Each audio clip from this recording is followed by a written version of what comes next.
Free Comic Book Day Mini-Con is coming the first Saturday in May, May 2nd. We are giving away 20,000 comics, way more than we gave away last year. Plus, we have Free Comic Book Day month, which entitles you to free stuff all month long. Free Comic Book Day is May 2nd. As you guys already know, we have a ton of special guests coming, but today we're sitting down with one of those guests, Sarah Straub.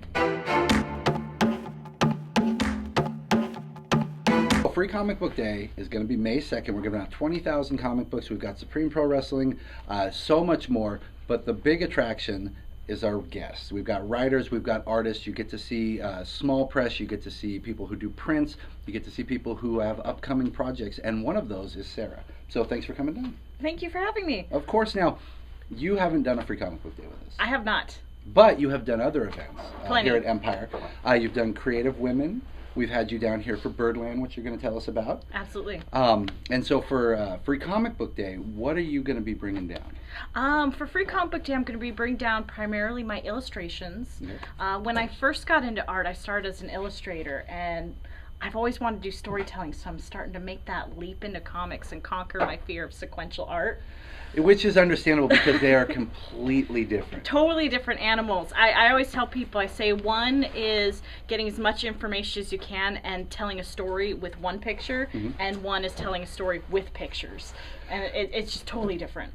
It's completely different. And doing that pinup is so much different than having panels that tell the same thing. And a lot of people don't understand that it is a completely different beast. But you're getting over that, and you've already worked on one comic book. Yes, I've already worked on one comic book. I haven't actually done the drawing for the comic book, but I am the colorist for Shane Matthew Murphy's Birdland.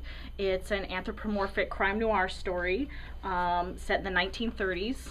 And you did the coloring on it. I did the coloring on the covers, and then I also did all the lettering on the black and white version of the book. This is the black and white version of the book.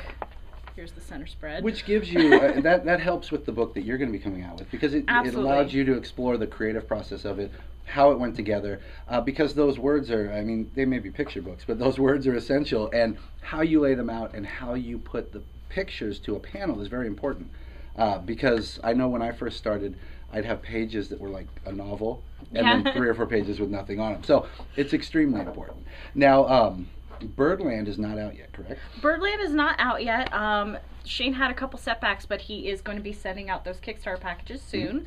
Wants to make sure the backers get them before anyone else. And then we're hoping to have the book actually here for Free Comic Book Day, if that's the case. But I don't want to make any promises. Yeah, no promises, but check our table out for everything else as well, because you have a lot of prints. I have a lot of prints. Do you want to show us a couple of them? Yeah, absolutely. What's neat too is your style and the stuff that you like to draw isn't represented that much in comic books. Right now, superheroes, science fiction, those seem to be the predominant things. But where do you get your influence for things like this? Most of my influence comes from mythology. Like this particular piece I call the Fox Bride, or the Kitsune, which is inspired by Japanese mythology. My husband's very much into Japanese culture, and he told me about the Kitsune, which are the fox spirits. So I drew this for him. I also have a piece in here. This is another print that's fairly new. This is my piece that's inspired by Typhon from Greek mythology, the father of all monsters. Nice. Who supposedly was serpent-limbed, but I reimagine him as more aquatic since he was master of all storms as well. So you're extremely into mythology. Absolutely. That's actually the basis for my comic that I'm working on right now, is called Blind Follies, The Flower and Death. It's based on the Greek myth of Hades and Persephone, but I'm doing a lot of very different things with it.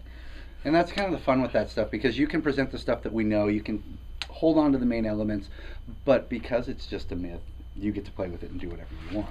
Exactly. And you know, I'm towing the line, I find, when I talk to people about my project at conventions lately, because people are so passionate about mythology. I had no idea. I grew up with it.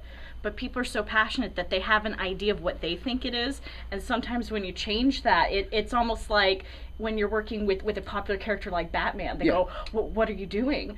That's true. Or it could be the opposite. They could read it and then go, oh my God, look what you've done. And this is amazing. That's the hope. That's the hope. But as a woman, you know, being into comics and also growing up in the 80s with all the great fantasy stories, that I loved, and also reading these myths that are fairly misogynistic. I really wanted to change it and kind of make it a little more progressive. So I'm trying to elevate these female characters that were more possessions or more kind of the heel of the story, and I'm focusing the story around them. That's awesome. And you get a new take on things. Yeah. So that is really cool, actually. So now you were talking about your influences. I know you're also extremely into, given the 80s, like video games and old school stuff. Yes, definitely. I'm very much, I call myself a vintage gamer. Mm-hmm. My brother says I'm just a hipster. Your DS yeah. to every convention. I've seen you like playing it and after the con. I do. I carry my DS. I don't have many games on it though. I have a younger brother and he makes fun of me because I only play all the old games or the re-releases of the old games. Like Majora's Mask just came out. Nice. That was a favorite of mine. Now, but we don't see any of that bleeding over into your artwork, do we? I on one hand, I like to do some fan art, and I actually do a lot of fan art at home as an exercise to kind of get the pencil moving. But in my illustrations, I prefer to represent my own brand. No, and that's actually extremely neat because a lot of the tables at cons, you can find 1,000 pictures of Batman. Yeah. Or Mega Man. But something like that is unique that they can put on their wall and they know that there's nothing else out there.